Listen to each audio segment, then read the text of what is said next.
Shalom Bapak Ibu semua, puji Tuhan bahwa bulan ini gereja memiliki tema mempersiapkan mempelai Kristus.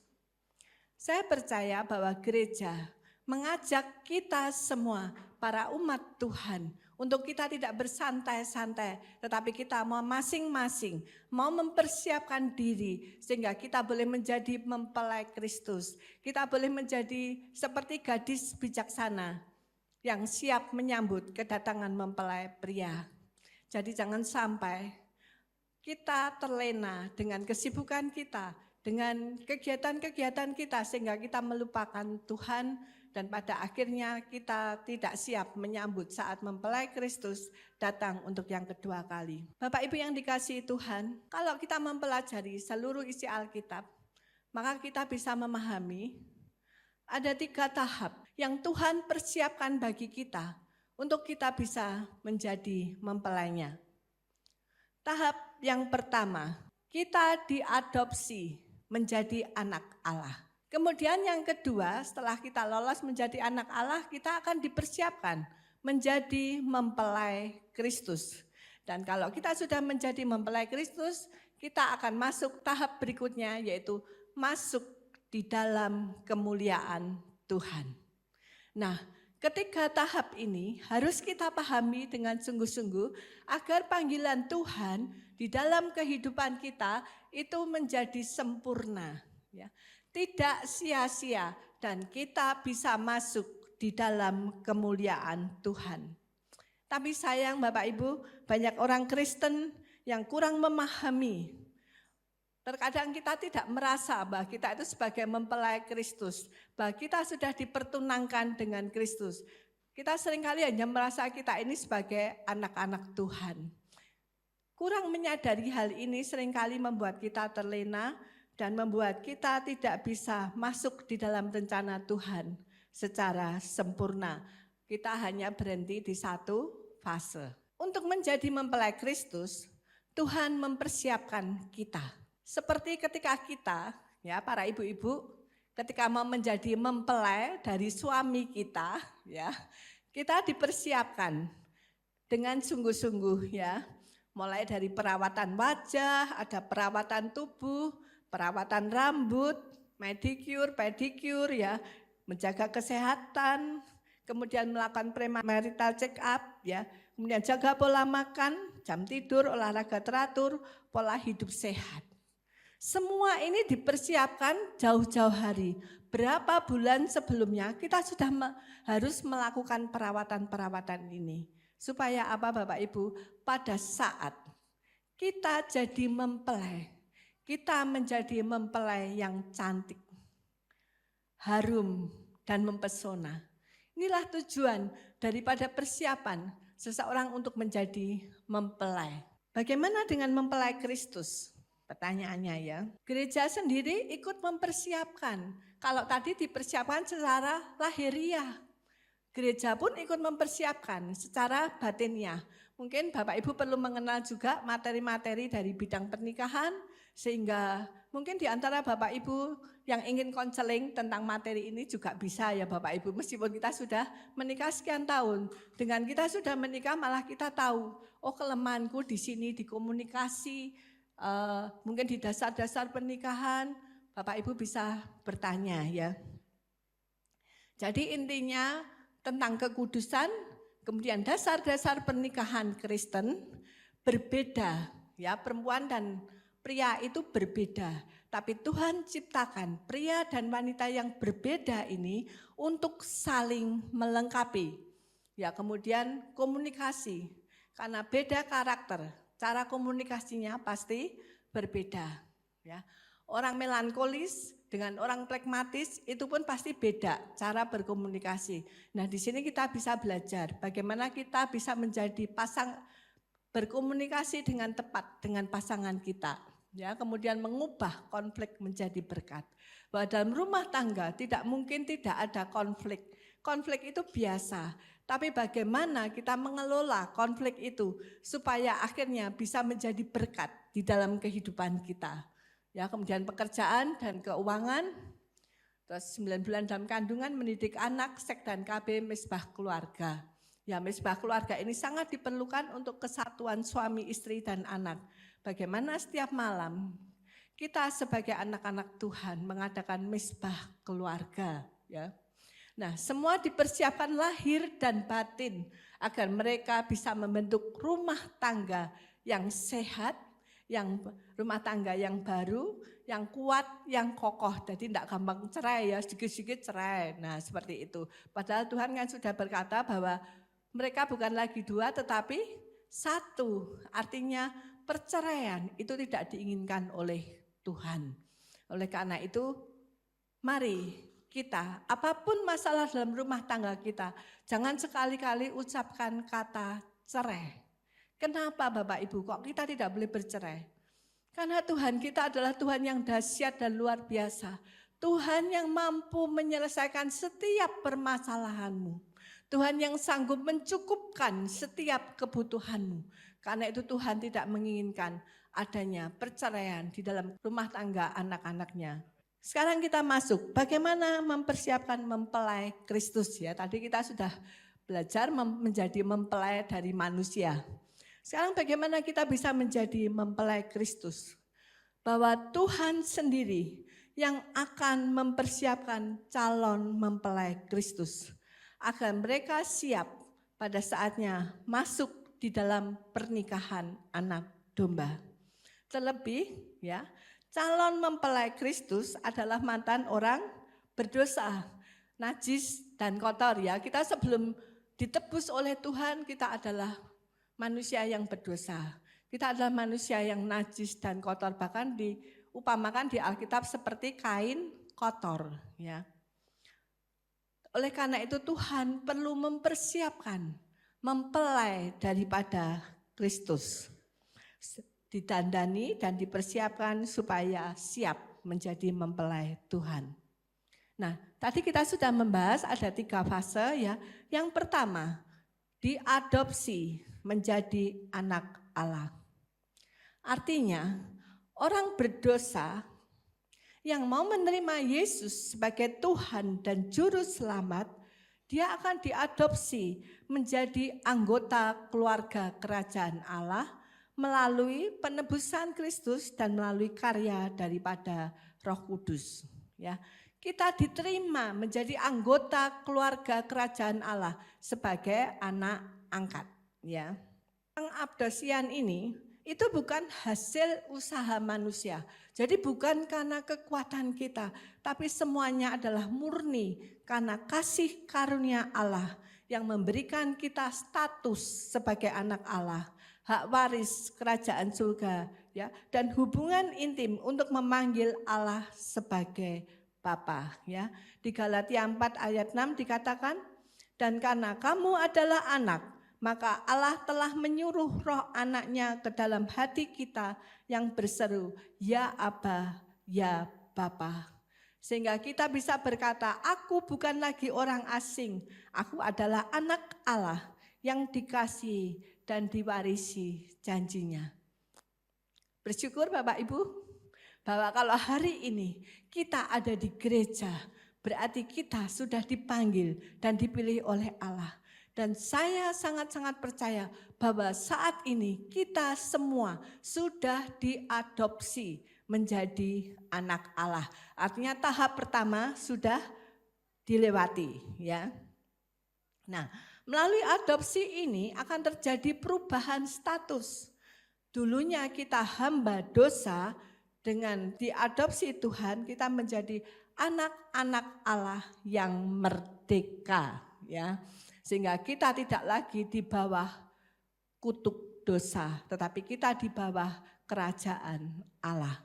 Otomatis warga negara kita juga berpindah, tidak lagi menjadi warga negara dunia, tetapi kita menjadi warga negara kerajaan Allah. Proses pengabdosian ini, ya, pengangkatan menjadi anak Allah, biasanya ditandai dengan menerima baptisan kudus atau baptisan air, ya. Jadi baptisan adalah momen sakral dan krusial dalam kekristenan yang menandai awal perjalanan hidup baru dalam Kristus. Saat kita dibaptis, kita mengaku menerima Yesus sebagai Tuhan dan Juru Selamat, Nah, saat itulah kita menerima Kristus, diampuni dosa-dosa kita dan menerima Kristus sebagai Tuhan dan Juru Selamat. Ya, baptisan bukan sekedar upacara, melainkan lambang pertobatan, pengampunan dosa, dan penyatuan dengan Kristus. Oleh karena itu, melalui baptisan orang percaya menjadi ciptaan baru. Yang lama sudah berlalu, jadi harus meninggalkan yang lama dan yang baru sudah datang. Artinya yang baru itu sudah masuk di dalam kerajaan Allah. Ya. Nah, Bapak Ibu yang dikasihi Tuhan, di dalam Roma 6 ayat 3 dikatakan, atau tidak tahukah kamu bahwa kita semua yang telah dibaptis dalam Kristus, telah dibaptis dalam kematiannya.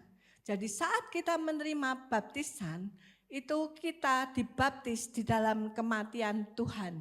Ya, ayat 4, dengan demikian kita telah dikuburkan bersama-sama dengan Dia oleh baptisan dalam kematian, supaya sama seperti Kristus telah dibangkitkan dari antara orang mati oleh kemuliaan Bapa, demikian juga kita akan hidup dalam hidup yang baru. Ya, pada saat kita dibaptis kan kita diselam, ya, dimasukkan dalam air itu artinya dikubur bersama dengan Kristus.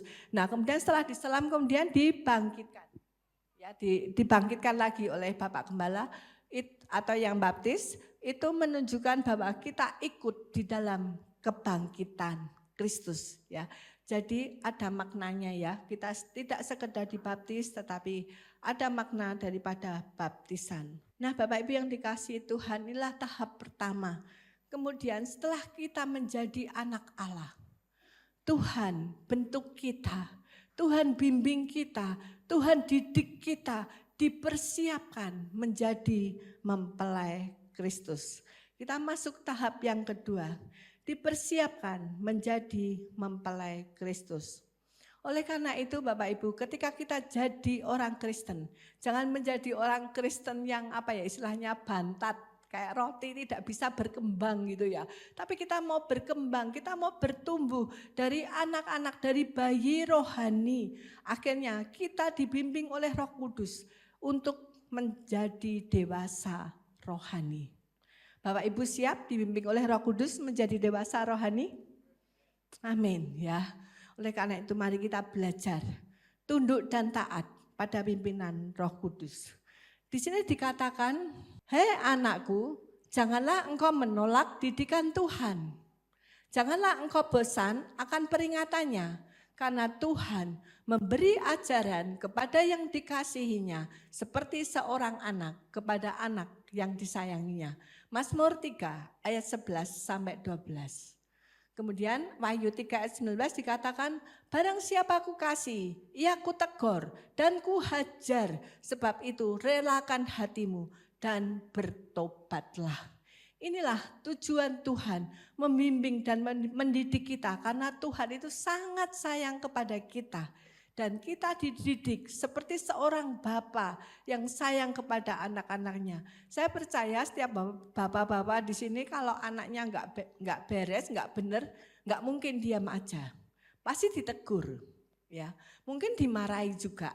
Tetapi tujuannya adalah untuk kebaikan supaya anak-anaknya kelak bertumbuh dewasa, menjadi orang yang takut akan Tuhan dan benar di hadapan Tuhan dan sesama.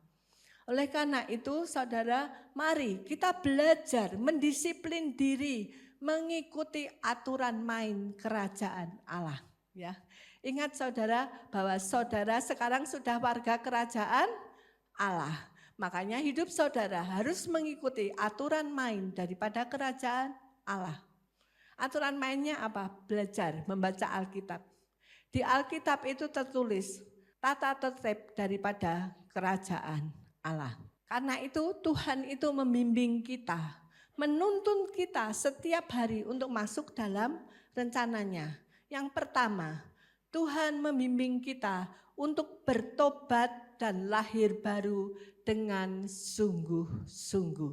Tuhan rindu membimbing kita itu masuk di dalam pertobatan yang sungguh-sungguh sehingga kita bisa lahir baru. Jadi enggak sekedar bertobat bilang mulutnya berkata bertobat, tetapi perbuatan atau hatinya jauh daripada bertobat.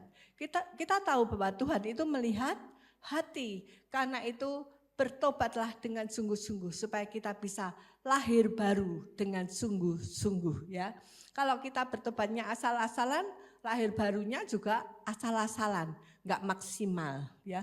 Dan di situ digambarkan telur yang sudah diingkrami dan kemudian menetas seekor burung ya. Kalau saudara bertobat sungguh-sungguh, maka saudara akan menetas menjadi anak Allah yang bisa terbang bersama Tuhan melewati badai persoalan ya.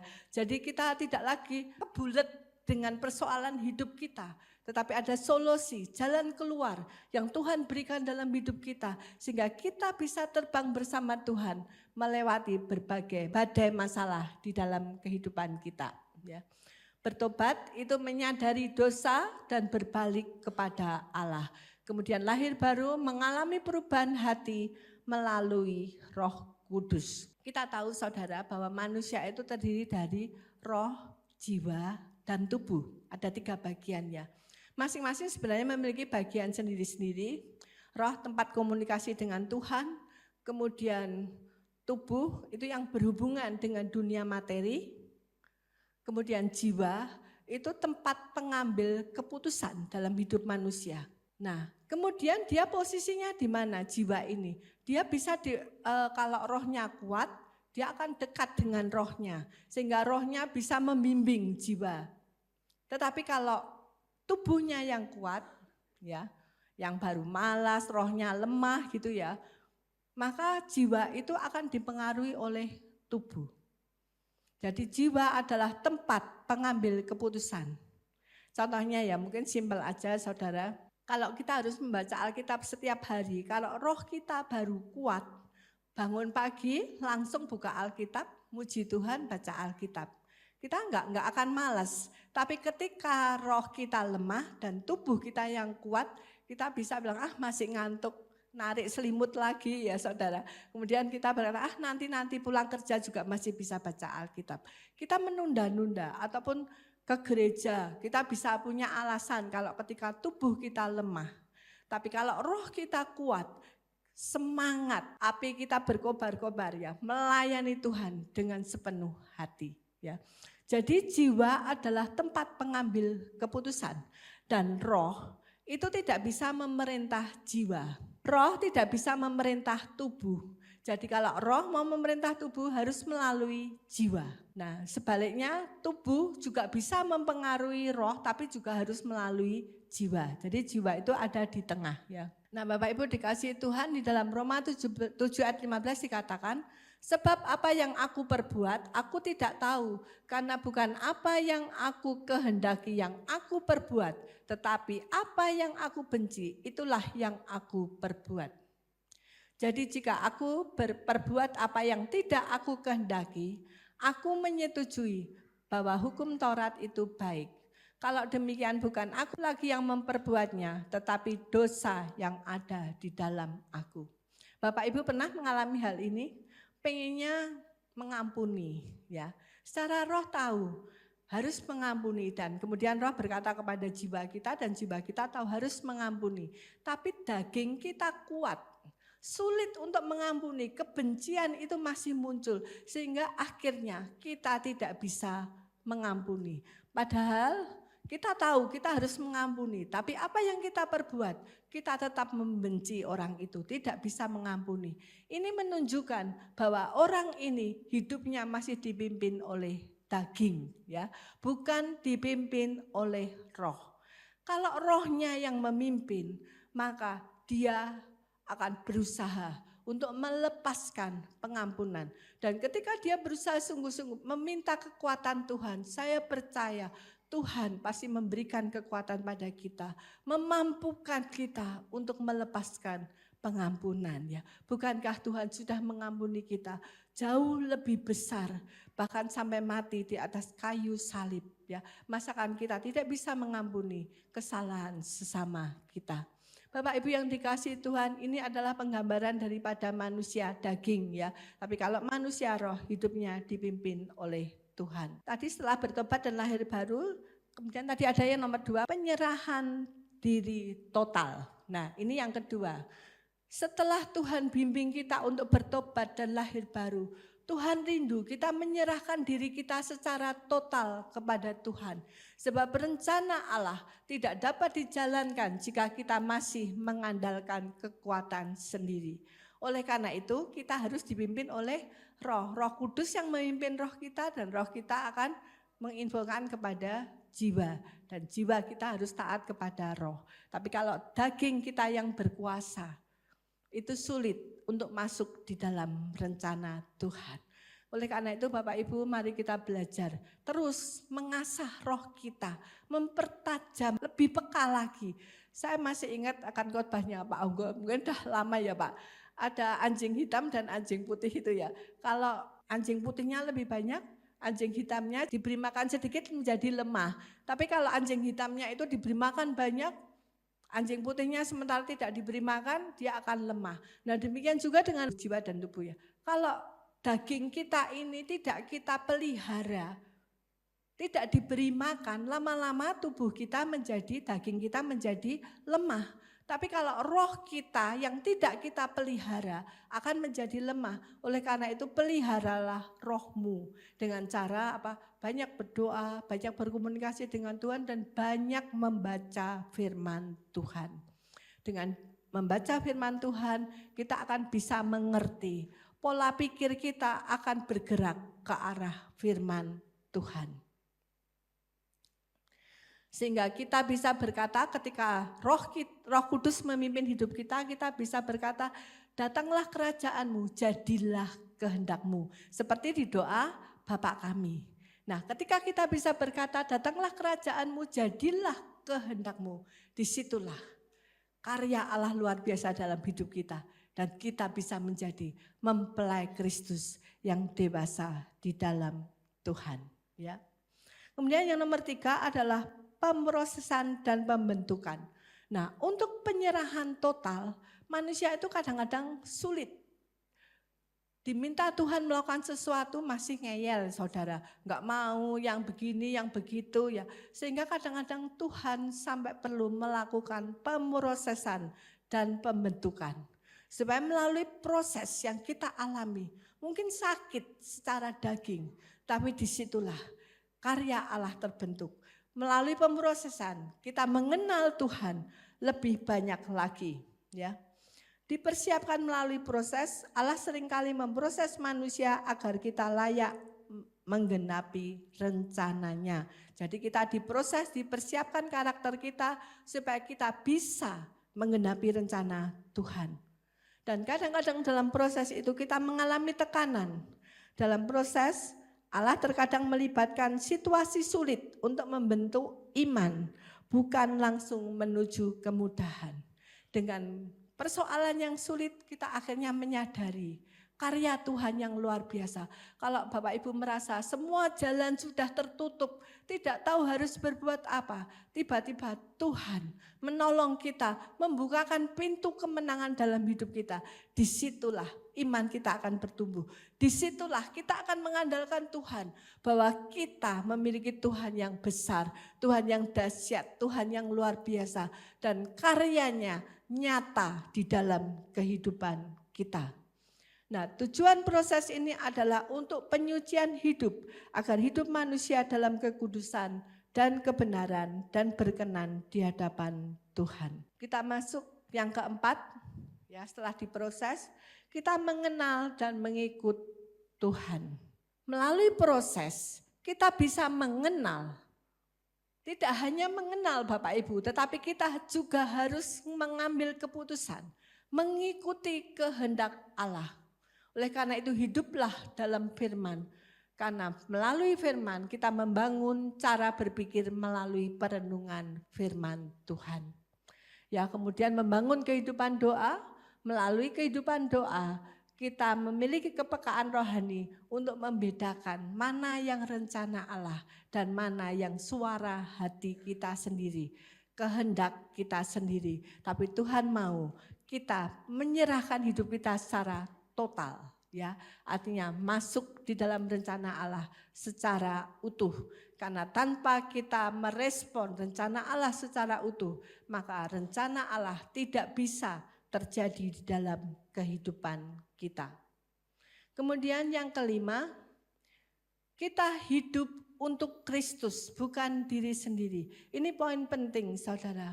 Kalau saudara merasakan bahwa saudara hidup untuk Kristus, maka apapun yang Tuhan minta kita lakukan, kita akan melakukannya. Tapi kalau kita hidup untuk diri kita sendiri, maka kedagingan kita yang akan berkuasa, ego kita yang akan berkuasa mendominasi kehidupan kita. Tapi kalau saudara sadar, aku hidup untuk Kristus, saudara sadar bahwa saudara adalah mempelai Kristus yang harus hidup untuk Kristus, tunduk dan taat ya. Disinilah membantu kita untuk kita masuk di dalam rencana Tuhan. Makanya Rasul Paulus berkata, hidupku bukannya aku lagi ya. Jadi hidup adalah Kristus dan mati adalah keuntungan. Orang yang masuk rencana Allah tidak egois tapi melibatkan Tuhan dalam segala hal. Jadi dalam segala hal kehidupannya dia pasti melibatkan Tuhan. Dia minta pendapat Tuhan dan dia akan mengikuti kehendak Tuhan. Dan saya percaya bahwa Tuhan kita bukan Tuhan yang egois. Makanya ketika kita bersandar kepada Tuhan, kita tidak akan menjadi manusia yang egois. Ya. Kita akan hidup sebagai hamba, menyerahkan diri secara total untuk dipakai menjadi alatnya. Kemudian yang terakhir adalah bertahan di dalam ketaatan. Bapak Ibu yang dikasihi Tuhan, untuk ketaatan memang perlu bayar harga. Apakah kita rela mengorbankan hal-hal yang berharga di dalam hidup kita untuk membayar ketaatan kita kepada Tuhan? Hal-hal yang berharga ini juga bukan hanya menyangkut tentang uang ya, tapi juga waktu, tenaga dan sebagainya. Apakah kita berani membayar harga untuk Kristus? Kalau kita siap membayar harga, saya percaya iman kita akan semakin dikuatkan, iman kita akan semakin naik melalui setiap proses yang ada. Banyak orang-orang Kristen ya, ketika menghadapi satu proses, awalnya taat. Tetapi ketika proses itu lama saudara, seperti tidak ada ujungnya. Kok enggak selesai-selesai, misalnya sakit, kok enggak sembuh-sembuh ya. Mungkin kekurangan secara ekonomi, kok tidak turun-turun berkatnya. Nah saudara, di dalam hal ini kita diuji oleh Tuhan di dalam ketaatan. Siapkah kita taat?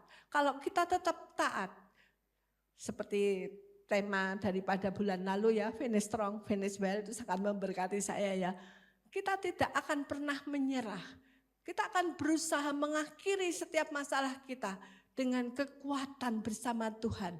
Dan kita menyelesaikan dengan baik bersama dengan Tuhan. Bapak Ibu yang dikasihi Tuhan, jangan sampai kita menyerah. Karena Tuhan kita itu sanggup menyelesaikan semua permasalahan kita. Saya pernah saudara mengalami masalah ketika saya sampai lelah gitu ya. Masalah kok tidak selesai-selesai. Memang saya bukan penyanyi ya saudara, saya tidak bisa nyanyi. Tapi Tuhan kalau membimbing saya itu seringkali melalui pujian di dalam hati ya. Dan pujian nyarinya ketika aku tak sanggup lagi, Roh-Mu yang bekerja. Artinya apa saudara? Ketika kita sudah tidak mampu, tidak kuat melakukan, disitulah Tuhan yang akan bekerja, Tuhan yang akan menyelesaikannya. Asal kita percaya kepadanya, pertolongan pasti terjadi, mujizat pasti terjadi. Oleh karena itu Bapak Ibu, mari jangan pernah menyerah. Karena kita tidak pernah sendirian, tapi ada Tuhan yang bersama dengan kita. Tuhan yang sanggup menyelesaikan semua perkara. Ya. Jadi kesimpulannya, kita diproses dan dibentuk sehingga kita menjadi dewasa dalam iman. Kita memiliki karakter seperti Kristus dan siap menjadi mempelai Kristus. Ingat ya 1 Yohanes 2 ayat 6 dikatakan barang siapa mengatakan bahwa ia ada di dalam Kristus, ia harus hidup sama seperti Kristus telah hidup. Artinya mempelai Kristus harus memiliki karakter seperti Kristus, hidup seperti Kristus. Karena itu Tuhan persiapkan kita melalui setiap proses yang kita alami. Tujuannya Tuhan mempersiapkan kita sehingga karakter Kristus terbentuk di dalam hidup kita. Jangan mengeluh saudara ketika ada masalah. Ya percaya bahwa Tuhan turut bekerja dalam segala sesuatu untuk mendatangkan kebaikan bagi orang-orang yang mengasihi Dia, ya. Karena itu saudara, inilah tujuan daripada setiap proses yang kita lalui supaya kita menjadi mempelai Kristus, ya. Di 1 Tesalonika 5 ayat 23 dikatakan, semoga Allah damai sejahtera menguduskan kamu seluruhnya dan semoga roh, jiwa dan tubuhmu terpelihara sempurna dengan tak bercacat pada kedatangan Yesus Kristus Tuhan kita. Kesempurnaan Tuhan rindukan roh, jiwa dan tubuh kita. Tapi mungkin Bapak Ibu berkata, bagaimana aku bisa sempurna? Saya percaya Tuhan yang akan ikut campur dalam kehidupan kita dan Tuhan yang akan menyempurnakan. Karena kekuatan manusia tidak mungkin bisa, tapi tugas kita hanya tunduk dan taat, bersepakat dengan rancangan Tuhan dalam hidup kita. Ketika kita tunduk dan taat, Tuhan yang akan menyempurnakannya. Sebagai penutup, saudara, jangan sia-siakan panggilan Tuhan. Karena Allah telah mengukir dengan rohnya di hati manusia untuk menjadikan kita sebagai mempelai Kristus. Amin Bapak Ibu, bahwa Roh Kudus, Roh Allah sudah Tuhan taruh di dalam hati kita untuk membimbing menuntun kita. Dan Tuhan juga menolong kita dalam setiap aspek kehidupan kita. Karena itu panggilan kita menjadi mempelai Kristus adalah panggilan yang luar biasa. Jangan pernah sia-siakan karena ego kita, karena kesenangan kita, kedagingan kita secara pribadi, sehingga membuat kita jauh daripada Tuhan.